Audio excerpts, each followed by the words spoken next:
Isang mapayapang araw sa iyo. Welcome sa Jesus Parable, isang pag-aaral mula sa mga talinghaga. Ang habag na TUMATAWID sa daan. Ang mabuting Samaritano, ang kahulugan ng pag-ibig sa kapwa, at ang panawagan na magpakita ng habag. Pangunahing teksto, Lucas Kapitulo 10 versikulo 29 hanggang 37. Ngunit nais niyang ipagtanggol ang kanyang sarili, kaya't sinabi niya kay Jesus, "Sino po ba ang aking kapwa?" Lucas Kapitulo 10 versikulo 29. At tinapos ni Jesus ang talinghaga. Sa palagay mo, alin sa tatlo ang naging kapwa ng taong inatake ng mga magnanakaw? Ang nagpakita ng habag sa kanya, sagot ng lalaki. Sinabi ni Jesus, "Humayo ka at gawin mo rin ang gayon."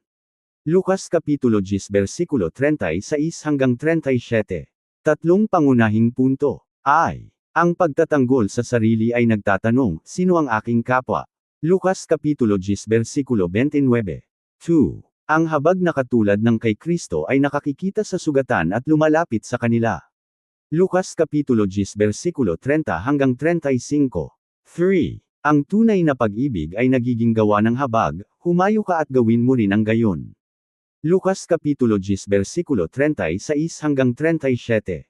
Panimula, kapag ginawang panawagan ni Jesus ang isang tanong. Ang Lucas Kapitulo 10 versikulo 29 hanggang 37 ay naglalaman ng isa sa pinakakilalang turo ni Jesus, ang talinghaga ng mabuting Samaritano. Ngunit nagsimula ang bahaging ito sa isang tanong. Isang eksperto sa batas ang nagtanong kay Jesus, "Guro, ano ang dapat kong gawin upang magmana ng buhay na walang hanggan?" Lucas Kapitulo 10 versikulo 25. Itinuro siya ni Jesus na sundin ang kautusan. Tama ang pagbubuod ng lalaki sa mga utos. Ibigin mo ang Panginoon mong Diyos ng buong puso, buong kaluluwa, buong lakas, at buong pag-iisip mo, at ang iyong kapwa na parang iyong sarili. Lucas Kapitulo 10 versikulo 27. Pinagtibay ni Jesus ang kanyang sagot. Ngunit pagkatapos ay may sumunod na tanong. Ngunit nais niyang ipagtanggol ang kanyang sarili, kaya't sinabi niya kay Jesus, "Sino po ba ang aking kapwa?" Lucas Kapitulo 10 versikulo 29. Ang tanong na iyon ay nagbukas ng pinto para sa isa sa pinakamakapangyarihang halimbawa ni Jesus. Nais ng eksperto sa batas na magtakda ng hangganan. Ipinakita ni Jesus ang pananagutan. Nais ng lalaki na tukuyin kung sino ang karapat-dapat na ituring na kapwa. Itinuro siya ni Jesus na maging kapwa sa taong nangangailangan. Ang pagkakaibang iyon ang sentro ng bahaging ito. Kasaysayan at kultural na kaligiran. Ang pag-unawa sa ugnayan ng mga Hudyo at mga Samaritano ay makakatulong sa atin na maunawaan kung gaano kahanga-hanga ang talinghaga ni Jesus. May matinding puot sa pagitan ng dalawang pangkat. Ang mga Samaritano ay itinuring ng maraming Hudyo na hindi katanggap-tanggap sa pananampalataya at lipunan. Gayunpaman, sadyang ginawa ni Jesus na bida ang isang Samaritano na nagpakita ng habag. Ito ay hamon sa paniniwala ng kanyang mga tagapakinig.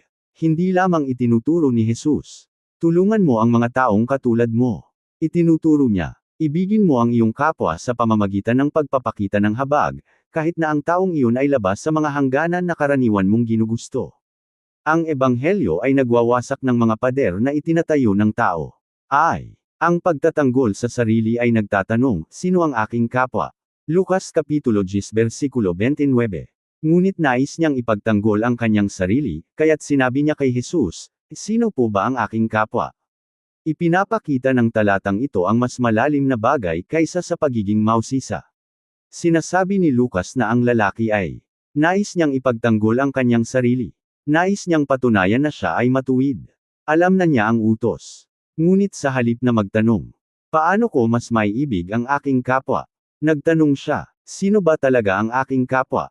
Sa madaling salita, hanggang saan ang aking pananagutan? Ang panganib ng pagtatanggol sa sarili. Ang pagtatanggol sa sarili ay madalas na naghahanap ng pinakamababang pananagutan. Nagtatanong ito, "Sino ang karapat-dapat sa aking tulong? Ako ba talaga ang dapat tumulong dito? Paano kung sila ang nagdulot ng sarili nilang problema? Bakit ako tutulong sa taong hindi ko kilala? Ano ang makukuha ko bilang kapalit? Saan ang hangganan?" Ngunit binago ni Jesus ang tanong. Hindi na lamang, "Sino ang aking kapwa?" kundi, "Maging kapwa ba ako sa iba?" Pag-aaral ng salitang Griego, dikaio, justify. Ang wikang ginamit para sa pagtutuwid ay mahalaga. Ang pandiwang Griego na dikeyo ay nangangahulugang patunayang matuwid, ipahayag na matuwid, o ipagtanggol. Sa kontekstong ito, ang pag-aalala ng eksperto sa batas ay pagtatanggol sa sarili, pagsisikap na patunayan ang kanyang sariling kabutihan. Ipinapakita nito ang pangkalahatang ugali ng tao. Madalas nating nais na patunayan na sapat na tayo, sa halip na hayaang ipakita ng salita ng Diyos kung saan tayo kulang. Ang kautusan ay nagpapakita ng ating kakulangan. Ang utos na ibigin ang Diyos ng lubusan at ang kapwa na parang sarili ay higit pa sa panlabas na pagganap ng relihiyon. Ipinapakita ni Jesus kung gaano kataas ang pamantayan ng Diyos. Hindi ang utos, maging mabait kung komportable, kundi, ibigin mo ang iyong kapwa na parang iyong sarili. Ito ay nangangailangan ng habag, pagsasakripisyo, pagtitiyaga, pagpapatawad, pagkabukas palad, pagpapakumbaba, gawa. Ipinapakita ng utos kung gaano kalayo ang pagiging matuwid ng tao sa pamantayan ng Diyos. Ang talinghaga ay hindi dapat bawasan sa simpleng maging mabait sa kapwa. Mas malalim pa ito. Ipinapakita ni Jesus na hindi sapat ang pagiging matuwid sa sariling paningin. Ang puso ng tao ay likas na nagtatanong, ano ang dapat kong gawin upang maging sapat na matuwid? Sa huli, ipinapakita ng Ebanghelyo na kailangan din natin ng habag. Bago tayo magmalaki sa ating kabutihan, dapat nating kilalanin na kailangan natin ang biyaya ng Diyos. Bago magtanong, karapat-dapat ba ang taong ito sa aking tulong? Itanong muna, paano ako dapat tumugon ayon sa kalooban ni Kristo? Bago magtanong, ako ba ang dapat gumawa nito? Itanong, nagbigay ba ang Diyos ng pagkakataong magpakita ng habag sa harap ko? Bago husgahan ang kalagayan ng iba, alalahanin, ikaw din ay nabubuhay dahil sa habag ng Diyos. 2. Ang habag na katulad ng kay Kristo ay nakakikita sa sugatan at lumalapit sa kanila. Lucas Kapitulo 10 versikulo 30 hanggang 35. Nagsimula si Jesus sa talinghaga. Isang lalaki ang naglakbay mula sa Jerusalem pababa patungong Jericho, at inatake siya ng mga magnanakaw. Ang lalaki ay inatake, inalisan ng damit, sinugatan, iniwang halos patay na. Hindi niya mailigtas ang kanyang sarili. Kailangan niya ng taong tutulong. Ang pari at ang levita. Pagkatapos ay ipinakilala ni Jesus ang dalawang pinuno ng relihiyon. Nagkataong may paring dumaan sa daang iyon. Nang makita niya ang lalaki, lumipat siya sa kabilang panig ng daan at nagpatuloy. Lucas Kapitulo 10 versikulo 31. Pagkatapos, gayon din naman ang isang levita, lumapit siya, nakita ang lalaki, at lumipat sa kabilang panig ng daan at nagpatuloy, Lucas Kapitulo 10 versikulo 32. Pansinin ang isang bagay. Nakita nila ang lalaki, hindi dahil hindi nila nakita. Nakita nila ang paghihirap ng kapwa. Ngunit ang pagkakita ay hindi naging pagtulong. Aral para sa simbahan. Posibleng makita ang paghihirap ng hindi tumutugon dito. Maaari nating makita ang kahirapan, makita ang kalungkutan, makita ang wasak na pamilya, makita ang kabataan na nahihirapan, makita ang matatanda na pinabayaan, makita ang mga taong nakakulong sa kasalanan, makita ang mga taong naliligaw sa espiritual. Ngunit lumilipos pa rin tayo. Ang simbahan ay hindi dapat maging institusyon lamang na nagmamasid sa paghihirap ng tao. Dapat tayong maging bayan na tumutugon gamit ang habag ni Kristo. Ang Samaritano. Pagkatapos ay ipinakilala ni Jesus ang hindi inaasahang bida, ngunit may isang Samaritano na naglalakbay. Nang makita niya ang lalaki, nahabag siya, Lucas Kapitulo 10 versikulo 33. May malinaw na pagkakasunod-sunod. Lumapit siya, nakita niya, nahabag siya, lumapit palalo, ginamo niya ang mga sugat. Isinakay niya ang lalaki, inalagaan niya ito, binayaran niya ang gastos, nangako siyang babalik pa. Ang biblical na habag ay hindi lamang damdamin. Ang habag ay kumikilos. Pag-aaral ng salitang Griego, splanchniZomai, mahabag.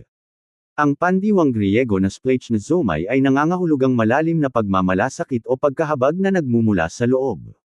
Ito ay pag-aalala na nagbubunga ng gawa. Madalas itong ginagamit upang ilarawan ang habag ni Jesus. Halimbawa, sinasabi ng Mateo Kapitulo 9 versikulo 36. Nang makita niya ang mga tao, nahabag siya sa kanila. Nakikita ni Kristo ang paghihirap at tumutugon. Ang habag ng Samaritano ay katulad ng ganitong pagtugon. Ang habag ay nagsisimula sa PAGKAKITA. Hindi mo matutulungan ng maayos ang mga sugat na ayaw mong makita. Minsan ang pinakamalaking problema natin ay nasanay na tayo sa paghihirap ng iba. Araw-araw tayong dumadaan sa parehong tao. Nakikita natin ang parehong pamilya na nahihirapan. Alam nating may mga taong nag-iisa. Alam nating may mga naliligaw sa espiritual. Ngunit ang pagiging pamilyar ay maaaring maging dahilan upang mawalan tayo ng pakialam.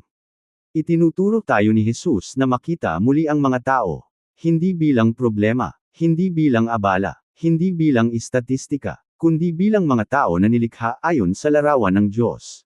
Ang taong nasa gilid ng daan. Isipin mong nagmamaneho ka sa pamilyar na daan araw-araw. Isang araw nakakita ka ng taong nakahiga sa gilid ng daan. Abala ka, huli ka na, may mga pananagutan ka, sinasabi mo sa sarili mo. May iba na tutulong sa kanya. Kinabukasan dumaan ka ulit, nandoon pa rin. Sa huli, hindi mo na napapansin. Ganyan din ang nangyayari sa espiritual.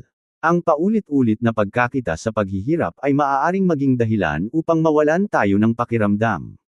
Tinatawag ni Jesus ang kanyang mga tagasunod na panatilihin ang pusong nakakakita pa rin. Ang Samaritano ay inabala ang kanyang paglalakbay. May pupuntahan ng Samaritano. May schedule siya. Ngunit ang habag ay nagbago ng kanyang plano. Mahalagang aral ito. Minsan ang paglilingkod ay nangyayari kapag nag-ambala ang ating mga plano. Ang taong nangangailangan ng paghihikayat ay maaaring lumapit kapag abala ka. Ang taong nangangailangan ng panalangin ay maaaring dumating kapag pagod ka. Ang taong nangangailangan ng ebanghelyo ay maaaring lumitaw kapag nagmamadali ka. Ang tanong ay, ituturing ba natin ang abala abala o bilang pagkakataong maglingkod? Pagtuturo sa buhay ngayon. 1. Bumagal upang makita ang mga tao. Sa mabilis na mundo, maaaring maging hindi napapansin ang mga tao. Maglaan ng oras upang mapansin. Ang mga nag-iisa, ang mga matatanda, ang pamilyang nahihirapan, ang estudyanteng nawawalan ng pag-asa, ang mga nagdadalamati, ang bagong mananampalataya, ang mga nalilito sa espiritual, ang taong tahimik na nangangailangan ng tulong. 2. Manalangin para sa mata ng habag. Hilingin sa Diyos, Panginoon, tulungan mo akong makita ang mga tao kung paano sila nakikita ni Jesus. Ang panalangin ito ay maaaring magbago ng iyong paglilingkod. 3. Huwag maghintay ng perpektong pagkakataon. Hindi perpekto ang kalagayan ng Samaritano. Tumugon lamang siya sa pagkakataong inilagay ng Diyos sa harap niya. 3. Ang tunay na pag-ibig ay nagiging gawa ng habag. Lucas Kapitulo 10 versikulo 36 hanggang 37. Nagtanong si Jesus, sa palagay mo, alin sa tatlo ang naging kapwa ng taong inatake ng mga magnanakaw? Sumagot ang eksperto sa batas. Ang nagpakita ng habag sa kanya. Sinabi ni Jesus, humayo ka at gawin mo rin ang gayon. Ito ang pinakadwa. Hindi sinabi ni Jesus, humayo ka at hanggan ang Samaritano. Kundi, humayo ka at gawin mo rin ang gayon. Ang ebanghelyo ay tumatawag sa atin na kumilos. Pag-aaral ng salitang Griego, elith, habag. Ang salitang isinalin bilang habag ay mula sa Griegong elias. Ang habag ay pagmamalasakit sa taong nangangailangan o nahihirapan. Hindi lamang pagkaawa. Ang habag ay kumikilos. Ang habag ng Samaritano ay kasama ang kanyang oras, kanyang yaman, kanyang mga pag-aari, kanyang sasakyan, kanyang personal na paglahok, kanyang pagbabayad ng gastos, kanyang patuloy na pag-aalaga. Ang habag ay may halaga. Ang halaga ng habag. Ginamit ng Samaritano ang langis, marahil upang gamutin ang mga sugat. Alak, karaniwang ginagamit upang linisin ang sugat. Sariling hayop, isinakay niya ang sugatan. Sariling pera, binayaran niya ang may-ari ng tuluyan. Sariling oras, personal niyang inalagaan ang sugatan. Pangako na babalik, nangakong babalik at babayaran ang karagdagang gastos. Ito ay habag na nag-aalay ng sarili. Ang pag-ibig na Kristiyano ay hindi dapat manatili sa salita lamang. Madaling sabihin, pagpalain ka ng Diyos. Ngunit minsan ay kailangan ng tao ng panalangin. Minsan ay pagkain. Minsan ay paghihikayat. Minsan ay pag-akay. Minsan ay payo. Minsan ay taong uupo lamang kasama nila. Minsan ay ang ebanghelyo. Kailangan nating maging matalino, ngunit ang biblical na habag ay nagtatanong. Ano ang maaari kong gawin ng tapat sa Diyos? Ang habag at ang ebanghelyo. Ang mabuting Samaritano ay hindi kapalit ng ebanghelyo. Hindi natin dapat gawing programa lamang ng tulong panlipunan ang bahaging ito. Ang tao ay may pangangailangang pisikal at espiritual.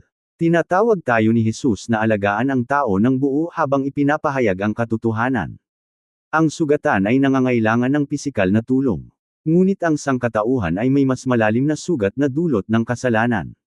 At ang tanging sagot ay si Hesukristo. Si Kristo bilang dakilang tagapagligtas. May magandang ugnayang teolohiko na makikita, hindi na ang bawat detalye ng talinghaga ay direktang larawan, kundi ang pangkalahatang anyo ng ebanghelyo. Ang sugatan ay hindi mailigtas ang kanyang sarili. Kailangan niya ng taong lalapit sa kanya. Kailangan niya ng habag. Kailangan niya ng tulong. Kailangan niya ng taong magbabayad ng halaga. Gayun din, ang makasalanan ay hindi mailigtas ang kanyang sarili. Kailangan natin si Kristo. Dumating si Jesus sa atin. Tiniis niya ang ating mga kasalanan.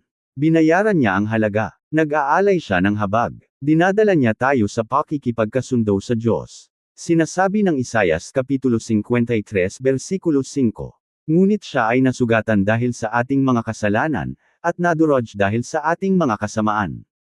Ang pinakadakilang pagpapakita ng habag ay naganap sa krus. Ang krus ay nagpapakita ng kalakasan ng habag ng Diyos. Sinasabi ng Roma Kapitulo 5 versikulo 8. Ngunit ipinakita ng Diyos ang kanyang pag-ibig sa atin, noong tayo ay makasalanan pa, namatay si Kristo para sa atin. Pansinin, noong tayo ay makasalanan pa, hindi naghintay si Kristo hanggang sa maging karapat-dapat tayo. Dumating siya noong tayo ay walang kakayahan sa espiritual. Ito ay biyaya. Ito ay habag. Ito ang ebanghelyo. Maging kamay at paa ni Kristo. Hindi tayo maaaring maging si Kristo. Ngunit maaari tayong maging kanyang tapat na kinatawan. Sinabi ni Jesus, gaya ng pagpadala sa akin ng Ama, kaya't ipinapadala ko rin kayo, Juan Kapitulo 20 versikulo 21. Ang simbahan ay tinatawag na dalhin ang ebanghelyo sa mga lugar na puno ng paghihirap. Dapat tayong maging kamay na naglilingkod, paang lumalapit, tinig na nagpapahayag, pusong nagmamalasakit, buhay na nagpapakita ng pag-ibig ni Kristo. Ang habag sa pamilya. Ang prinsipyong ito ay nagsisimula sa tahanan. Minsan ay mahabagin tayo sa mga hindi kakilala. Ngunit hindi sa pamilya. Hinahamon tayo ng mabuting Samaritano na magpakita ng habag sa sariling tahanan. Tanungin ang sarili. Mayroon bang miyembro ng pamilya na nangangailangan ng paghihikayat? Mayroon bang nangangailangan ng pagpapatawad? Mayroon bang nagdadala ng pasanin na hindi ko napansin? Ang habag ay nagsisimula sa mga taong inilagay ng Diyos sa paligid natin.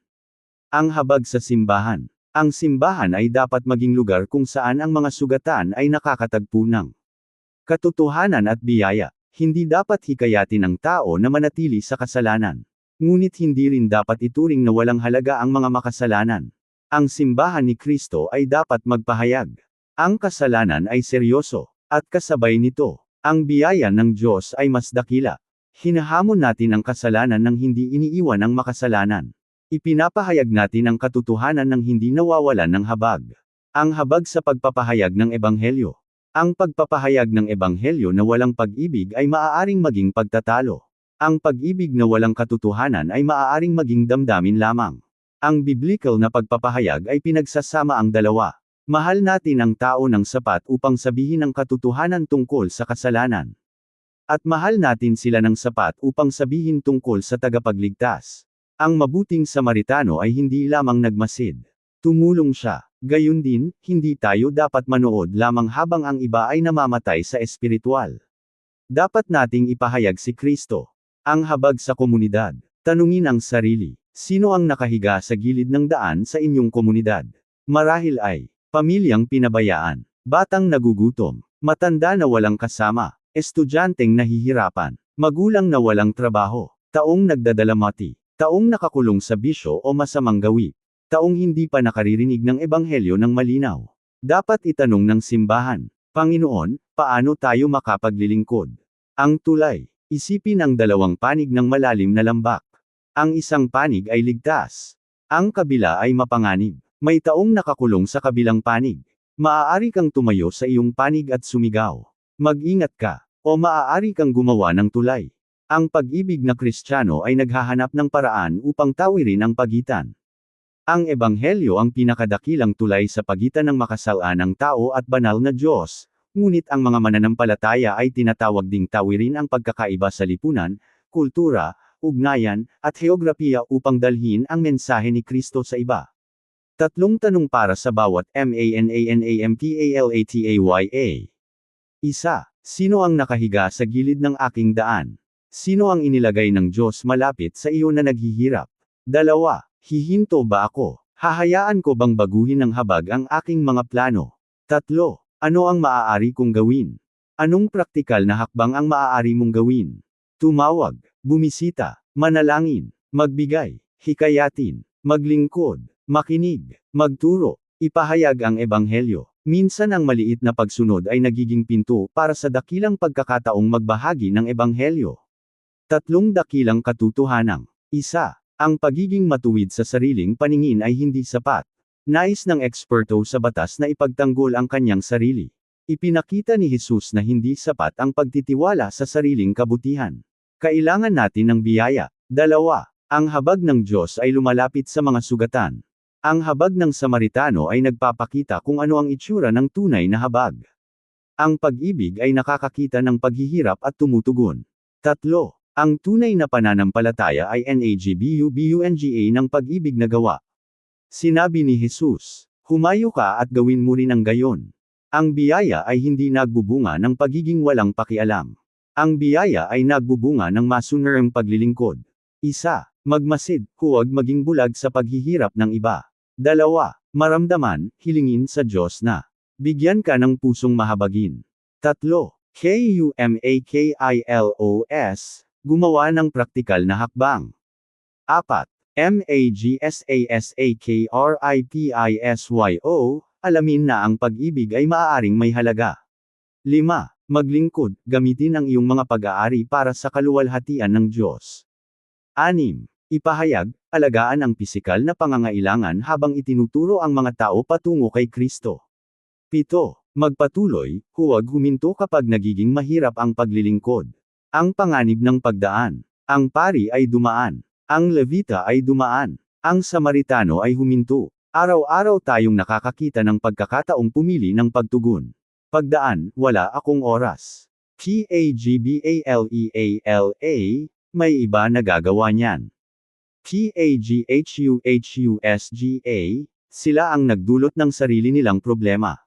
Habag, ano ang maaari kong gawin? Ang pagtugon ng Kristiyano ay dapat lalong maging katulad ng ika-4 na uri. Para sa mga pinuno ng simbahan, ang mga pastor at pinuno ay dapat mag-ingat na huwag masanay sa paghihirap ng tao dahil sa gawain. Maaaring pang-aralin ng isang pinuno ang paghihirap linggo-linggo ngunit maging malayo sa damdamin ng iba. Dapat nating makita ang mga tao hindi bilang-bilang ng dumalo, hindi bilang nagbibigay ng abuloy, hindi bilang gawain, kundi bilang mga kaluluwa na nilikha ayon sa larawan ng Diyos. Alam ni Jesus ang pangalan, sugat, takot, tanong, at pangangailangan ng bawat tao. Ang pastol ay dapat matutong makita ang mga tao. Para sa mga nagpapahayag ng ebanghelyo, ang paglalakbay ng Samaritano ay nagpapaalala na ang paglilingkod ay nangangailangan ng pagkilos.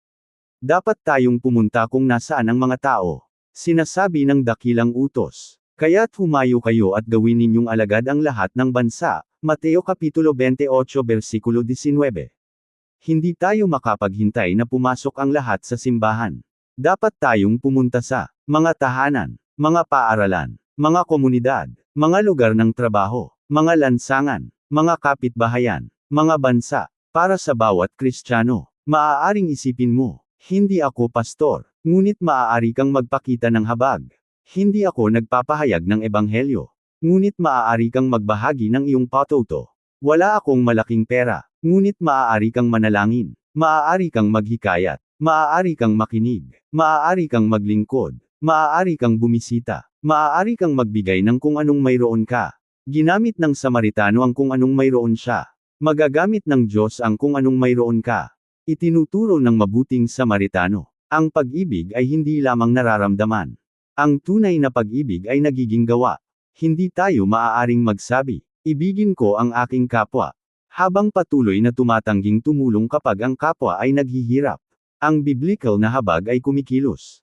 Tumatawid ito ng daan, nakikialam, nagsasakripisyo, naglilingkod, itinuturo ang mga tao patungo sa Diyos. Aral 1. Huwag gamitin ang relihiyon upang bigyang katwiran ang kawalan ng pakialam. Ang pari at levita ay may mataas na katayuan sa relihiyon, ngunit ang Samaritano ang nagpakita ng habag.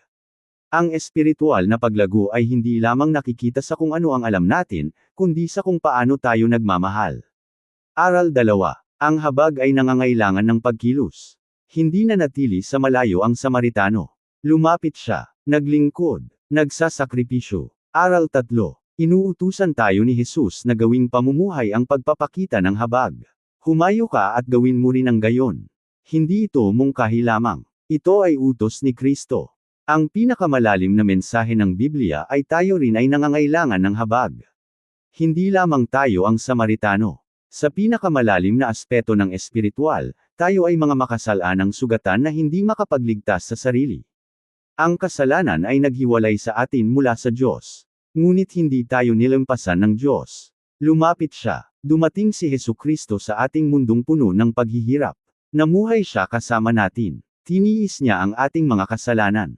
Pumunta siya sa krus. Binayaran niya ang halaga. Namatay siya. Muling nabuhay. At nag-aalay siya ng pagpapatawad at buhay na walang hanggan sa bawat taong magsisisi at sasampalataya sa Kanya.